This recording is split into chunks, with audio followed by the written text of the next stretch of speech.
اعوذ باللہ من الشیطان الرجیم بسم اللہ الرحمن الرحیم۔ معزز خواتین و حضرات، السلام علیکم ورحمۃ اللہ وبرکاتہ۔ آج ہم گوشہ کمال کی نشست نمبر 153 یعنی 153 میں آپ کی خدمت میں حاضر ہیں۔ ہمارا آج کا موضوع ہے اردو زبان کا جو حشر ہو رہا ہے ملک میں، اس کے بارے میں ہم کچھ گفتگو کریں گے۔ اس کا آغاز پاکستان کے مرد اول کہیں کیا کہیں، خاتون اول ہوتی ہیں، مرد اول وزیر اعظم صاحب، ان کے 2-3 لفظوں نے مجھے اکسایا ہے کہ میں اردو زبان پر ایک بار پھر گفتگو کروں۔ وہ گزشتہ روز بلوچستان میں ایک تقریر کے دوران فرماتے ہیں، اچھا اس سے پہلے بتا دوں کہ انہوں نے کچھ دن پہلے اردو کی حمایت میں بڑی اچھی گفتگو کی تھی کہ اردو کو رائج ہونا چاہیے، انگریزی کو بے دخل کرنا چاہیے وغیرہ وغیرہ۔ اب یہ ساری سیاستدانوں کی باتیں کچھ اور ہوتی ہیں، عمل کچھ اور ہوتا ہے۔ ابھی تک اس جانب کوئی پیش رفت نہیں ہوئی ہے۔ اب ظاہر ہے پیش رفت نہیں ہوئی ہے تو انگریزی اردو کا جو ملغوبہ یا مربع جو بنا رہے ہیں وہ ہمیں مل رہا ہے۔ تو پچھلے دنوں انہوں نے بلوچستان میں فرمایا کہ پھر وہی بات آگے پہلے بتا دوں کہ ان کی ساری پرورش جو ہے بیرونی ملکوں میں، زیادہ بیرونی ملکوں میں رہے، اس لیے انگریزی سے جان نہیں چھڑا سکتے، کم از کم ان سے امید نہیں ہے۔ تو اردو کا ایک مشہور شعر میں نے گزشتہ دنوں بھی کہا تھا کہ چھٹتی نہیں ہے یہ کافر منہ سے لگی ہوئی۔ ایک ہی مصرعے میں ساری بات آ گئی کہ جو چیز لگ جائے زبان کو، منہ کو، وہ پھر چھٹتی نہیں ہے۔ اور کہا تو گیا تھا اصل میں شراب کے لیے، تو غالباً مرزا غالب ہی کا مصرعہ ہے یہ، تو انہوں نے شراب کے لیے بات کہی تھی، ایک بار اگر شراب کی لت لگ جائے کسی کو تو چھٹتی نہیں ہے۔ تو خالی شراب کی بات نہیں ہے، جتنے نشے ہیں آج کل، کوکین ہو، ہیروئن ہو یا جو بھی ہو، وہ جس کو لگ جائے وہ نہیں چھوٹتا۔ اسی طرح زبان پہ جو غلطیاں آ جاتی ہیں وہ نہیں چھوٹتی۔ تو اب ان کا معاملہ یہ ہے کہ انہوں نے فرمایا کہ گزشتہ روز ہی فرمایا انہوں نے کہ افغانستان میں بھارت جو ہے وہ سب سے بڑا لوزر ہے۔ اب بھارت سب سے زیادہ ناکام ہے کہہ دیں، کوئی اور اردو میں لفظ نہیں ہے کہ لوزر ہے۔ اب لوز 2 معنوں میں استعمال ہوتا ہے انگریزی میں، ایک ہوتا ہے لوز ڈھیلا اور ایک ہوتا ہے نقصان، خسارہ۔ تو بھارت جو ہے وہ ڈھیلا پڑ گیا افغانستان میں یا خسارے میں ہے۔ لوزر سے انہوں نے کیا مراد لی ہے وہ کوئی ان سے جا کر پوچھے، ظاہر ہے ہم آپ جیسا آدمی تو ان کے پاس جا ہی نہیں سکتا، اس لیے ہم تو پوچھ بھی نہیں سکتے ان سے کہ جی آپ کا لوزر کون سا ہے وہ۔ دوسری بات انہوں نے کہی کہ امریکہ کو سمجھ نہیں آ رہی کہ افغانستان میں کیا کریں۔ یہ سمجھ نہیں آ رہی پر تو میں 2-3 بار کہہ چکا ہوں، میرے اپنے بچے بھی اس قدر متاثر ہو گئے اس غلط اردو سے کہ وہ بھی کہتے ہیں سمجھ نہیں آ رہی۔ کیا نہیں آ رہی بھائی؟ سمجھ کو بلاؤ گے تو آ جائے گی، کیوں نہیں آ رہی؟ آپ کے پاس طاقت ہے، امریکہ جیسے طاقت ملک کو، اس کو سمجھ نہیں آ رہی۔ صحیح جملہ انسانوں کی طرح یہ ہے کہ امریکہ کی سمجھ میں یہ بات نہیں آ رہی۔ تو بات سمجھ میں آتی ہے نہیں آتی ہے، سمجھ خود تھوڑی کوئی آتی جاتی ہے۔ یہ بھی ہمارے وزیر اعظم صاحب نے فرمایا کہ امریکہ کی کچھ سمجھ میں نہیں آ رہی۔ پھر ایک اور کہا، یہ بڑا دلچسپ ہے کہ گوادر جو ہے پاکستان کا فوکل پوائنٹ بننے جا رہا ہے۔ اردو زبان اتنی سمجھ لیں کہ کمزور نہیں ہے، اتنی محروم نہیں ہے وسعت سے کہ اس کے پاس فوکل پوائنٹ کا کوئی اردو ترجمہ نہ ہو۔ بھائی خود نہیں آ رہا، کسی سے پوچھ لیتے۔ تو گویا انہوں نے اپنے دعوے کے برعکس، جیسے ان کو عادت ہے یو ٹرن کی، تو دعویٰ تو یہ ہے کہ اردو نافذ ہونی چاہیے لیکن اردو میں انگریزی کے الفاظ ڈالے چلے جا رہے ہیں، اس لیے کہ یہ جا ہی نہیں سکتے۔ ان کے نزدیک اردو اور انگریزی شاید ان کی اپنی زبان میں ایک برابر ہے، ایک برابر کا طریقہ، تو انگریزی اور اردو برابر ہے تو کہتے تھے، لیکن ہمارے وزیر اعظم صاحب نے ایک نئی اصطلاح رائج کی ہے کہ یہ دونوں ایک برابر ہے، وہ ہر ایک کو کہتے ہیں ایک برابر ہے۔ اچھا، اب اس پر میں ایک اور بات کہنے جا رہا ہوں کہ یہ صاحب فرماتے ہیں الیکشن ہو گئی، کمیشن بنا دی گئی، ووٹ پڑ گئی، اور اللہ جانے ان کے مذکر مؤنث کا کوئی فرق ہے یا نہیں ہے، یہ تو الفاظ کا ہے۔ لوگوں کو تو شک ہوتا ہے کہ انسانوں کے درمیان بھی یہ مذکر اور مؤنث کا فرق کرتے ہیں یا نہیں کرتے، اللہ جانے۔ تو خیر، اب آتے ہیں ہم ایک اور بات کی طرف کہ ابھی پچھلے دنوں اخبار میں پڑھا، تو مجھے پڑھا نہیں، سنا میں نے، اخبار میں نہیں، شاید ذرائع ابلاغ جو سماجی کہلاتے ہیں اس پر کوئی خاتون گفتگو فرما رہی تھی، ان کو ایک لفظ بڑا مشکل لگا، متمتع ایک لفظ ہے، فیضیاب ہونا، فائدہ اٹھانا۔ اب ان سے ان کو کسی نے لکھ کے دیا ہوگا متمتع، تو وہ فوراً فرمانے لگیں کہ مت بھی نہیں، متمتع میں تو پیش آتا ہے، متمتع کہا تو میں چونکا، میں نے کہا پتہ نہیں متمتع کیا چیز آ گئی ہے، تو پتہ ہی چلا کہ متمتع کو متمتع پڑھ رہی ہیں خاتون۔ یہ حال ہے آج کل اردو کا، کہ کوئی اگر ذرا سا مشکل لفظ آئے تو بھائی استادوں سے پوچھ لیں، پڑوسیوں سے، دوستوں سے، کسی سے معلوم کر لیں۔ معلوم کرنا تو اپنی شان کے خلاف ہے، ہم اتنے بڑے آدمی ہم کیسے پوچھ سکتے ہیں کسی عام آدمی سے؟ تو خیر، ہمارے ایک دوست ہیں ساتھی، ایک دن مجھ سے کہنے لگے کہ کمالی صاحب یہ لفظ کیا ہے، تیز بیس تو پڑھ جاتا ہوں، آگے بے ہے اس کو کیسے پڑھوں میں؟ وہ لفظ ہے تذبذب۔ اب وہ کہتے ہیں میں تیز پڑھ لیتا ہوں، بیس پڑھ لیتا ہوں، اب بے کو کیسے ملاؤں ان میں؟ تو تذبذب بھی انہیں نہیں معلوم، تو پھر میں نے بتایا کہ بھائی تیز بیس بے نہیں ہے بلکہ تذبذب ہے۔ اب جا رہا ہوں میں آج سے کوئی 50 سال پیچھے، کورنگی میں ہم بڑا سماجی کام کرتے تھے، وہاں ہمارے ساتھیوں میں سے ایک صاحب تھے جن کا نام تھا عبدالبصیر۔ عبدال تو عام طور سے لگاتے نہیں ہیں، تو وہ بصیر صاحب کہتے تھے۔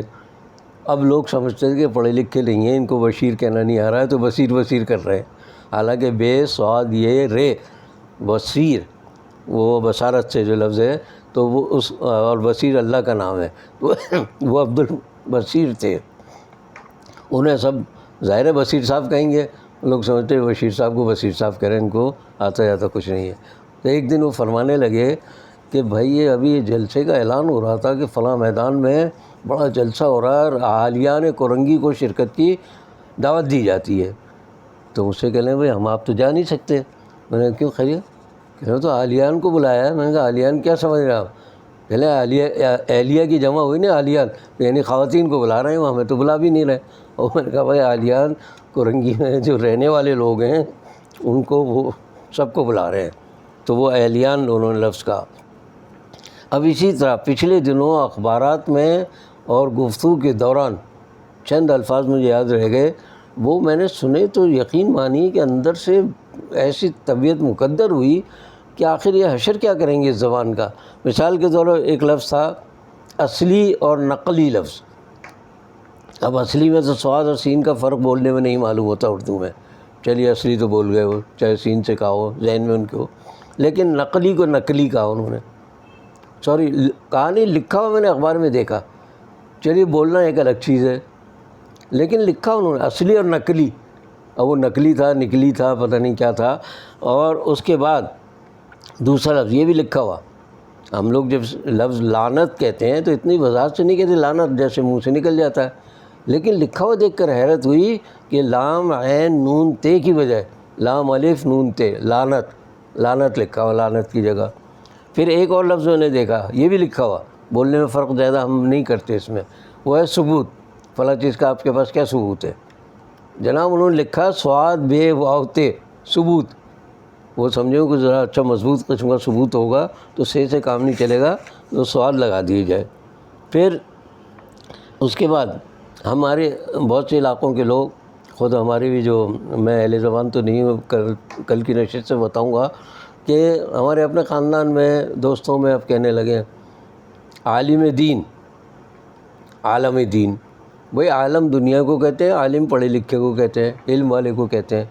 تو وہ عالم دین جو ہے وہ اتنا برا لگتا ہے کسی عالم دین کے لیے کہا جائے تو وہ دین کا عالم ہے، وہ عالم ہے، وہ تو آپ عالم کہیں، عالم کہیں ان کو۔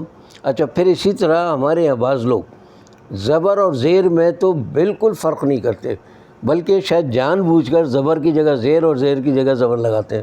مثلا انہیں ذاکر کہنا ہو تو کہیں گے ذاکر۔ اسی طرح یعنی بہت سے الفاظ ہیں کہ جس کے اندر یہ زبر زیر کا فرق نہیں کرتے اور بے تحاشا استعمال کرتے ہیں. جہاں زبر آئے گا وہاں زیر کر دیں گے، جہاں زیر آئے گا وہ زبر کر دیں گے. پھر جہاں کہیں تشدید آ جائے تو دو لفظ ایک ساتھ تو بول ہی نہیں. مجدد کہنا ہوا تو مجدد، پتہ نہیں مجدد تو کہہ ہی نہیں سکتے. اور اسی طرح کوشش نہیں کہہ سکتے. ہم نے بڑی کوششیں کی ہیں. تو بھائی دو دفعہ شین بولیں گے تو زیادہ کوششیں ہوں گی. کوششیں کیا ہوتی ہے؟ اچھا تو میں ایک مشورہ دیتا ہوں ایسے لوگوں کو، لکھنے والوں کو، بولنے والوں کو، جو بھی ہیں، کہ اپنی تحریر میں، اپنی گفتگو میں وہ حروف استعمال ہی نہ کریں جو آپ سے نہیں نکلتے ہو. آپ اگر قاف نہیں بول سکتے تو قاف استعمال، ایسے لفظ بنائیں، ایسے جملے بنائیں کہ جن میں وہ لفظ آئیں نہیں کہ جو آپ کو بولنے میں مشکل ہوتی ہو. آپ کہیں یہ کیسے ہو سکتا ہے؟ میں صرف ایک مثال دے رہا ہوں، مولانا محمد ولی رازی صاحب کی، جو بہت بڑے عالم دین ہیں پاکستان کے جو معروف اور سب سے زیادہ قابل قبول ہمارے یہاں کے جو مفتی اعظم تھے مولانا محمد شفیع صاحب، ان کے صاحبزادے ہیں. ان کے بھائی مولانا تقی عثمانی اور مولانا رفیع عثمانی زیادہ مشہور ہیں. یہ ولی رازی صاحب چونکہ جدید ذہن کے بھی ہیں یہ، تو اس لیے علماء میں اتنے مقبول نہیں ہیں یہ، لیکن اس قدر کمال کی ان کی شخصیت ہے، اتنا علم ہے دین کا اور دنیا کا دونوں کا. ان کے بھائیوں کے پاس تو شاید دین کا ہوگا، ان کا دنیا کا بھی اتنا بڑا علم ہے. تو انہوں نے ایک کتاب لکھی ہے ہادی عالم. یہ حضور صلی اللہ علیہ وسلم کی سیرت پر بغیر نقطوں کے الفاظ استعمال کر کے لکھی گئی. ایک لفظ بھی نقطے والا استعمال نہیں کیا. اور اتنی موٹی کتاب ہے، میرے پاس رکھی ہے پیچھے کہیں، اچھی خاصی ضخیم کتاب ہے، اور پوری کتاب میں ایک لفظ ایسا استعمال نہیں کیا جس سے نقطہ آتا ہو. تو جب پوری کتاب لکھی جا سکتی ہے بغیر نقطوں کے، تو آپ چند الفاظ کو نکال دیں کہ بھئی ہم سے نہیں بولے جاتے، تو ہم نہ بولیں نہ لکھیں اس کو، ان سے ہم جان ہی چھڑا لیں ہمیشہ کے لیے. زبان کی اصلاح کا ان دنوں کچھ لوگ کام کر رہے ہیں. ہمارے مرحوم دوست اطہر علی ہاشمی صاحب، انہوں نے روزنامہ جسارت کے میگزین سیکشن میں ایک سلسلہ شروع کیا تھا، خبر لیجئے زبان بگڑی. تو وہ زبان کی اصلاح بہت خوبصورت طریقے سے کرتے تھے. وہ بیچ میں اشعار بھی اور مزاحیہ گفتگو بھی، ان کے تو مزاح ان کے نثر سے بسا ہوا تھا. تو انہوں نے شروع کیا تھا وہ سلسلہ. ان کے انتقال کے بعد ایک اور بڑے مشہور کالم نگار ہیں ابو نصر صاحب، جن کا اصل نام ہے احمد حاتب صدیقی. یہ ہمارے بھی دوست ہیں، لیکن ان کے جو دوسرے بھائی ہیں، چھوٹے بھائی، وہ میرے زیادہ قریبی دوست ہیں. تو یہ اب زبان کی اصلاح کا کام کر رہے ہیں. پھر تیسرے نمبر پر جو اور ایک بہت بڑی شخصیت ہے، ڈاکٹر رؤوف پاریکھ. نام سنا ہوگا. جنگ میں منگل یا بدھ کے دن ادب کے صفحے پر اصلاح زبان پر وہ گفتگو کرتے ہیں. ڈاکٹر رؤوف پاریکھ اردو اسپیکنگ نہیں ہے، یہ بھی ان کی اردو مادری زبان نہیں ہے، شاید گجراتی زبان کے آدمی ہیں یہ، لیکن کمال درجے کی ان کو مہارت حاصل ہے اردو زبان پر اور انگلش پر بھی یکساں عبور دونوں زبانوں پر. تو یہ گجراتی اسپیکنگ شخص اب گفتگو کر رہا ہے، لوگوں کو اردو سکھا رہا ہے. اب میں آتا ہوں اپنے اوپر. میں نے یعنی جس خاندان میں آنکھ کھولی ہے، جو ماحول مجھے ملا وہ اردو دان طبقہ نہیں تھا. اب یہ نہیں بتانا چاہتا کون تھا. راجستھان کے ہم لوگ ہیں تو راجستھانی زبان تھی ہماری. تو میری مادری زبان راجستھانی ہے، لیکن بچپن سے جب سے میں نے ہوش سنبھالا ہے مجھے یاد نہیں پڑتا کہ میں نے اپنی مادری زبان کبھی بولی ہو. اردو کا اتنا مجھے سمجھ لیں کہ ذوق و شوق تھا نہ، میرے اندر رچی بسی اردو بچپن سے. تو میری بڑی برادری ہے. اس برادری میں واحد میں تھا جو 10-12 سال کی عمر سے نہ گھر میں نہ باہر اپنی مادری زبان نہیں بولتا تھا، اردو بولتا تھا. اور آج میں اپنی اس عادت کو جو بچپن سے میری تھی، میں بڑے فخر سے کہہ سکتا ہوں کہ میری برادری میں دور دور تک لوگ اب باہر تو اپنی زبان بولنا پسند ہی نہیں کرتے. گھروں میں تو شاید بول لیتے ہوں، بلکہ گھروں میں بھی تھوڑا کم کر دیا انہوں نے. تو زبان کے معاملے میں کہہ سکتا ہوں کہ میں اردو کی حد تک تو پہلے بھی بتا چکا ہوں بہت متعصب ہوں. میں کوئی اردو نہ بولے یا اردو میں دوسری زبان کے الفاظ زبردستی ڈالے یا غلط اردو بولے، غلط لکھے، املا اور لہجہ اور تلفظ سب غلط اگر ہوں یا ان میں سے کچھ بھی غلط ہو، سچی بات ہے میری جان جل جاتی ہے۔ میں کہتا ہوں اس سے اچھا بہتر تو یہ ہے کہ آپ بولے ہی نہیں ہے، جو آپ کی زبان ہے وہ بولے، چاہے مادری زبان ہو، علاقائی زبان ہو، جو ہے وہ بولے۔ میں خالی اردو کی بات نہیں کر رہا ہوں، انگریزی کا میں استاد رہا ہوں 32 سال۔ اب بچوں کو میں پڑھاتا تھا انگریزی، تو میں کوشش کرتا تھا کہ برطانیہ کا جو لہجہ ہے وہ سکھاؤں، اس لیے کہ انگریزی تو وہاں کی زبان ہے۔ امریکیوں نے اس کا جو بیڑا غرق کیا انگریزی کا، شیڈول لفظ اسکیجول بنا دیا، اس کو پتہ نہیں کیا کیا لفظوں کا بیڑا غرق کیا۔ مجھے یاد ہے ایک بار ایک ادارے میں کام کرتا تھا، تو بہت بڑے جو سربراہ تھے اس کے سیکریٹری میرے پاس آئے، کہنے کمالی صاحب فلاں لفظ جو ہے یہ بتائیں کیا ہے، یہ اسپیلنگ بتائیں۔ میں نے کہا یہ لفظ انگریزی کا نہیں ہے۔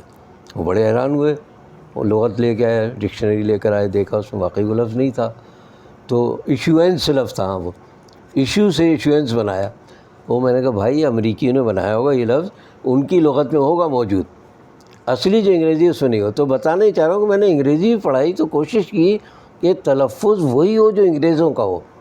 تو میرے بارے میں اگر کوئی یہ تعصب رکھے کہ صاحب انگریزی کے سوا، اردو کے سوا دوسری زبانوں سے نفرت کرتا ہے، نفرت نہیں، میں خود غیر زبان کا ایک استاد رہا ہوں۔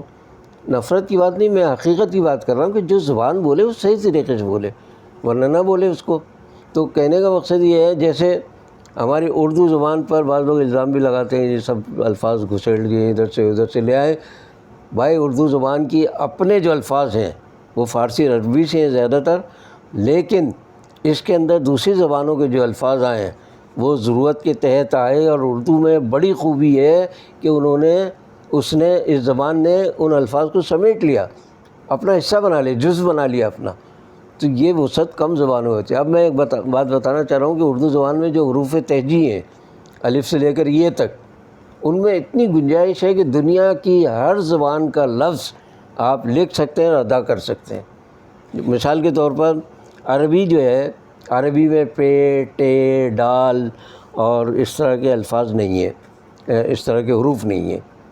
اب وہ اگر مثال کے طور پر وہ کہیں گے ٹماٹر، تو ٹماٹر لکھ نہیں سکتے، وہ بول بھی نہیں سکتے، ٹماٹر کہیں گے اس کو۔ تو ٹماٹر پہ ایک لطیفہ بھی مجھے یاد آ گیا کہ ایک بیچارہ بولنے میں تتلاتا تھا، وہ گیا کسی کے پاس کچھ پیسے بھیک مانگنے کے لیے، تو اس نے کہا ہاتھ بڑھایا ہوگا، تو دکاندار نے کہا کہ ٹماٹر کھا۔ پھر اس نے کہا مجھے تو پیسے چاہیے، مطلب ہاتھ بڑھایا کہ میں بھوکا ہوں، پھر کہا ٹماٹر کھا۔ تو برابر میں ایک آدمی کھڑا ہوا تھا، کہنے بھائی یہ تم سے کہہ رہا ہے کما کر کھاؤ، تم جوان آدمی ہو۔ تو دیکھیے لفظ اگر صحیح ادا نہ ہو سکے تو مفہوم بھی بدل جاتے ہیں اس کے۔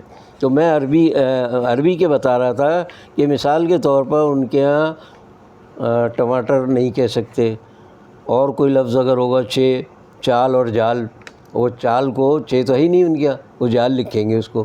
اب ہم تو جال، وہ نیٹ جسے انگلش میں کہتے ہیں، وہ سمجھیں گے ہم۔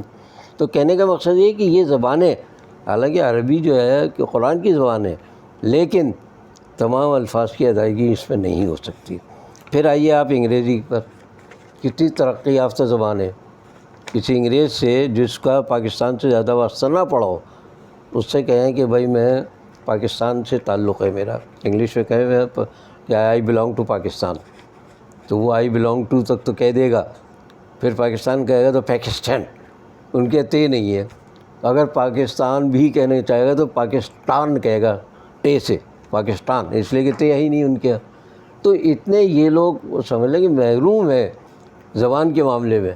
اور اردو زبان بہت زیادہ بعد کی زبان ہے، لیکن دنیا کی تیسری اور چوتھی زبانوں میں اس کا شمار ہوتا ہے۔ اتنی بڑی زبان بن گئی ہے صرف اس لیے کہ اس کا قلب بہت بڑا ہے، اپنے وسعت قلب کی وجہ سے بہت بڑے دل کی مالک ہے یہ، کہ ہر لفظ کو اپنے اوپر، اب مثال کے طور پر پاکستان نہیں کہیں گے، کہیں اردو، میں اردو بولتا ہوں تو اردو بھی نہیں بول سکیں، اس لیے کہ ان کے ہاں دال نہیں ہے، ڈال ہے، تو اردو کہیں گے وہ۔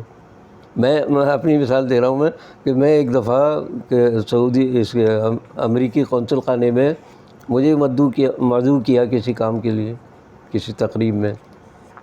میں جب گیا ہوں گاڑی میں بیٹھ کے، انہوں نے گاڑی بھیجی تھی میرے لیے، میں گیا ہوں تو شاہ ظفر صاحب میرے بڑے اچھے دوست، وہ میرے ساتھ تھے۔ وہ دور سے ہی اس نے جو کونسلر تھا کون تھا مجھے دیکھا، ظاہر ہے ان کی گاڑی میں تھا میں، تو سمجھ گیا میں کون ہوں. او یو آر فرام ڈیلی امیٹ. میں نے کہا یس آئی ایم فرام ڈیلی امیٹ. تو وہ امت بھی نہیں کہہ سکتا تھا وہ، اس لیے کہ تے نہیں ہے ان کیا. تو میں اس وقت امت اخبار میں کام کرتا تھا. اب ایک اور دلچسپ بات، ہندی میں جو ہے وہ خے نہیں ہے، اس کی جگہ کھے استعمال کرتے ہیں، کاف اور ہے. تو وہ خود کہنا ہو کہ خود، میں خود گیا تھا وہاں. اور اگر خدائی کہنی ہوئی تو کھدائی شروع کر دیتے ہیں وہ، یعنی خدائی لفظ نہیں بول سکتے وہ کھدائی کہیں گے. تو کتنا فرق پڑ جائے گا خدائی اور کھدائی میں. ہمارے یہاں آپ چینی، جاپانی، جرمن، کسی بھی زبان کا لفظ ہے، یہاں تک کہ اطالوی زبان جو اچھا خاصی مشکل زبان ہے، وہ فرانسیسی زبان، ان کے سارے الفاظ ہمارے یہاں لکھے بھی جا سکتے ہیں، تلفظ بھی کیا جا سکتا ہے.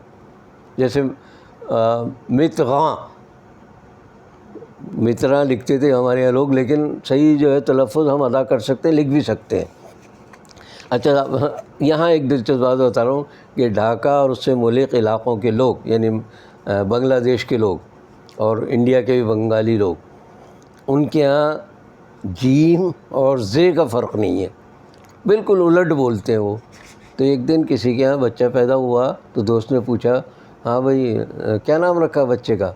کہتے میں نے اس کا نام ذلیل رکھا ہے. بھائی ذلیل کیا نام ہوتا ہے بھائی؟ کہتے بھائی ہمارے غلط بولتے ہیں نا لوگ، تو میں نے نام ایسا رکھا کہ اب جلیل کہیں گے وہ، اور میں اگر جلیل رکھ دیتا نا سب ذلیل ذلیل کہتے اس کو.